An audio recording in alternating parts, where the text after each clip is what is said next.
યાત્રાધામ શામળાજી ખાતે નવનિયુક્ત ગુજરાત પ્રદેશ ભાજપના આદિજાતિ મોરચાના પ્રદેશ પ્રમુખ ગણપતભાઈ વસાવાનો સત્કાર સમારંભ મંત્રી પીસી બરંડા, મંત્રી નરેશભાઈ પટેલ, મંત્રી રમેશભાઈ કટારા તેમજ સાંસદ શોભનાબેન બારૈયાની ઉપસ્થિતિમાં યોજવામાં આવ્યો। આ કાર્યક્રમ અંતર્ગત પ્રદેશ અધ્યક્ષ ગણપત વસાવાએ શામળાજી મંદિરે ભગવાન શામળિયાના દર્શન કર્યા હતા। ત્યારબાદ જિલ્લાના કાર્યકરો દ્વારા બાઇક રેલી કાઢી કાર્યક્રમ સ્થળ સુધી લઈ જવામાં આવ્યા હતા। આ પ્રસંગે બોલતા પ્રદેશ પ્રમુખે જણાવ્યું હતું કે ગયા વખતે 27માંથી 23 સીટો જીત્યા, ત્યારે આ વખતે આગામી ચૂંટણીમાં 27માંથી 27 સીટ લાવવાની છે તેવો વિશ્વાસ વ્યક્ત કર્યો હતો। કાર્યક્રમમાં મોટી સંખ્યામાં કાર્યકરો સાથે સ્થાનિકો હાજર રહ્યા હતા। ખાસ કરીને આજે અરવલ્લી જિલ્લાની અંદર આદિવાસી સમાજનું સંમેલન હતું। સાથે સાથે ભારતીય જનતા પાર્ટી જિલ્લા આયોજિત આદિવાસી મોરચાના અધ્યક્ષ પ્રદેશના ભાઈ શ્રી ગણપતભાઈ વસાવાજીનું પણ સન્માન હતું। અમે આ રીતે પૂરા ગુજરાતની અંદર 14 જિલ્લાની અંદર જવાના છીએ। આજે 6 જિલ્લાના કાર્યક્રમ પૂર્ણ થાય છે। હજુ અમારા 8 જેટલા જિલ્લાઓ બાકી છે। દરેક જગ્યાએ ખૂબ સારા કાર્યક્રમો થાય છે। આજે અહીંયા પણ એક આદિવાસી સીટ ફક્ત એક હોવા છતાં પણ ખૂબ સારું સંમેલન હતું। ખૂબ મોટી સંખ્યામાં લોકો જોડાયા હતા અને ખાસ કરીને અમે મંત્રીશ્રીઓ પણ બધા ઉપસ્થિત હતા। હું ચોક્કસ આપના માધ્યમ દ્વારા અરવલ્લી જિલ્લાને ખાતરી આપવા માગું છું, કેટલાક સમયથી કેટલાક ગુમરાહ કરવાના પ્રયત્ન કરી રહ્યા છે। કુદરતે આપેલી આ ગિરિમાળા એ ખૂબ મોટું સૌંદર્યનું આપણા માટે આપણને ગર્વ થાય। શામળાજીની શોભા આ ગિરિમાળાના લીધે છે। આ પવિત્ર ધરતી આ ગિરિમાળાના લીધે છે। આ ગિરિમાળાનું સૌંદર્યને ધ્યાનમાં રાખીને જ ભગવાનજીએ શામળાજીએ પણ આ પવિત્ર ધરતીને પસંદ કરી છે। આવી એક પવિત્ર ધરતી ઉપર જે ગિરિમાળા માટે જે ખનન કરવાની જે વાતો કરે છે અને લોકોને ગુમરાહ કરીને એમના તરફ દોરવાના જે પ્રયત્ન કરે છે, હું ચોક્કસ આપના માધ્યમ દ્વારા અરવલ્લી જિલ્લાના તમામ લોકોને ખાતરી આપું છું, કોઈ પણ પ્રકારનું ખનન થવાનું નથી, કોઈએ ગભરાવાની જરૂર નથી। ભારતીય જનતા પાર્ટીએ અરવલ્લી જિલ્લાને નવો જિલ્લો આપીને વિકાસના માર્ગે લઈ જવાનું કામ આ ભારતીય જનતા પાર્ટીની સરકારે કર્યું છે।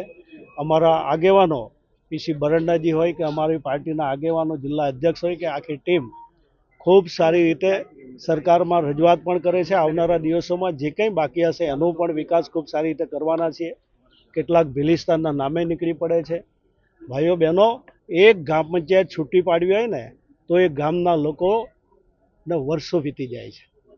આ રાજ્ય છૂટું પાડવાની જે વાત કરીને લોકોને ગુમરાહ કરવાની જે વાત કરે છે, માંડ વર્ષો પછી આદરણીય નરેન્દ્રભાઈ મોદી સાહેબના પ્રયત્નના કારણે આદિવાસી મુખ્ય ધારા તરફ જઈ રહ્યો છે। હું આશા રાખું છું, આપના માધ્યમ દ્વારા આવા લોકોને ચેતવવા માગું છું કે મહેરબાની કરીને અમારા આદિવાસીઓમાં વગ્ર વિગ્રહ નહીં કરો। આદિવાસી સમાજ વર્ષો પછી માંડ શિક્ષિત બની રહ્યો છે, રોજગારી તરફ આગળ વધી રહ્યો છે, એને વ્યવસ્થિત રીતે મુખ્ય ધારા તરફ જવા દો। તમારે રાજનીતિ કરવી હોય તો મેદાનમાં આવીને રાજનીતિ કરજો, બાકી તો ખોટી રીતે ગુમરાહ કરીને કોઈ રીતે આગેવાન પણ નથી બનાતું, સત્તા પણ પ્રાપ્ત થતી નથી। એ તો વ્યથાની સાથે વ્યવસ્થા જે કોઈ કરે તો જ લોકો પર ભરોસો મૂકતા હોય છે અને મને અરવલ્લી જિલ્લાના લોકો ઉપર ભરોસો છે એ આવનારા દિવસોમાં પણ ભારતીય જનતા પાર્ટીની સાથે રહેશે। ધન્યવાદ। મિત્રો, આજે અરવલ્લી જિલ્લાના આદિવાસી સમાજ દ્વારા આદિવાસી સમાજનું ખૂબ મોટા સંમેલનનું આયોજન થયું હતું અને આ કાર્યક્રમની અંદર અમારા રાજ્ય સરકારના આદિવાસી સમાજનું નેતૃત્વ કરતા એવા નરેશભાઈ પટેલ સાહેબ, આ જ વિસ્તારનું ગૌરવ અને રિટાયર IPS અને હાલ ગુજરાત સરકારમાં મંત્રી બન્યા છે એવા અમારા પીસી બરાંડા સાહેબ પણ ઉપસ્થિત હતા। એ જ પ્રકારે લોકલાડીલા સાંસદ શ્રી અમારા મંત્રી શ્રી રમેશભાઈ કટારાજી પણ હાજર હતા।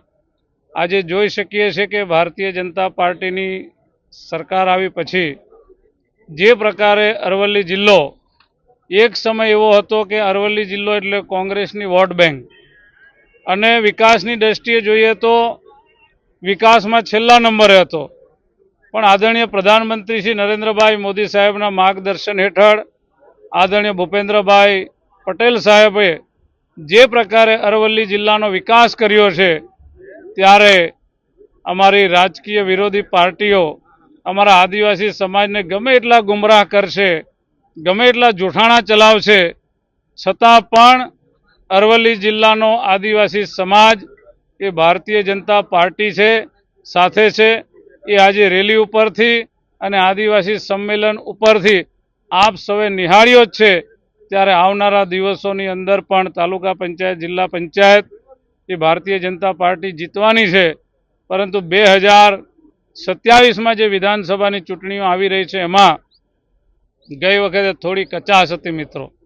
27 આદિવાસી સીટોમાંથી 23 જેટલી આદિવાસી સીટો ભારતીય જનતા પાર્ટીએ કેસરીઓ લહેરાવ્યો હતો.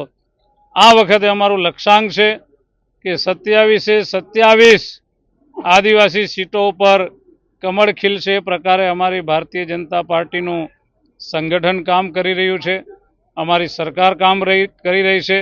ત્યારે આજે વિશેષ કરીને અરવલ્લી જિલ્લાના ભારતીય જનતા પાર્ટીના તમામ કાર્યકર્તા અને ધારાસભ્યો, સંસદ સભ્યો, અમારા મંત્રીશ્રીઓને આ કાર્યક્રમ સફળતાપૂર્વક પાર પાડવા બદલ હું ખૂબ ખૂબ અભિનંદન આપું છું.